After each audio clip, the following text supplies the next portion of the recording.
Satgas COVID-19 Kabupaten Klungkung kembali melakukan penyesuaian terkait penerapan kebijakan pemberlakuan PPKM darurat.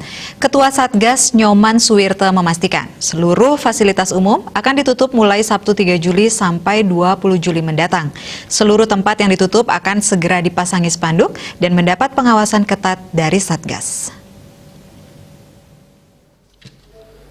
Rapat terkait pengaturan PPKM darurat berlangsung di ruang rapat Praja Mandala kantor Bupati Klungkung yang dihadiri Kapolres Klungkung AKBP Made Danuardana, Kepala Pelaksana BPBD Klungkung Putu Widiade, Kepala Dinas Kesehatan Klungkung Nimade Adis Suapatni, dan anggota Satgas lainnya. Suwirte menegaskan PPKM darurat mengatur sejumlah pengetatan aturan dalam beraktivitas, diantaranya pemberlakuan work from home 100% bagi perusahaan non-esensial, sedangkan sektor esensial diperbolehkan melakukan work from office maksimal 50% dengan protokol kesehatan yang ketat. Sementara itu, pekerja di bidang sektor kritikal diperbolehkan melakukan work from home hingga 100% dengan protokol kesehatan. Kegiatan belajar mengajar wajib online atau daring. Supermarket, pasar tradisional, toko kelontong, dan pasar swalayan yang menjual kebutuhan sehari-hari dibatasi jam operasionalnya sampai 20.00 WITA dengan kapasitas pengunjung maksimal 50%. Restoran atau penyedia makanan atau minuman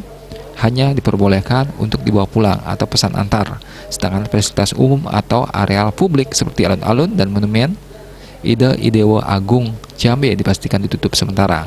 Sebagai langkah lanjutan penyesuaian ini, tim Satgas akan melakukan pengawasan ketat di sekitar tempat tersebut. Bagi yang ditemukan melanggar akan dikenakan sanksi sesuai aturan yang berlaku. Sementara upacara keagamaan yang sudah disiapkan sebelum diterapkan PPKM darurat bisa tetap dilaksanakan dengan prokes yang ketat. Mengingat upacara agama tidak boleh terlepas dari kehidupan tradisi masyarakat Bali. Waktu pelaksanaan juga sudah ditentukan agar tidak menimbulkan kerumunan. Suwirte mengimbau desa adat melakukan upacara agama dengan prokes yang ketat dan jumlah peserta yang terbatas. Pihaknya mendorong seluruh lapisan masyarakat untuk bersama-sama menerapkan protokol kesehatan secara ketat dan berharap pandemi ini segera berakhir. Bagiarta Bali Pos melapor.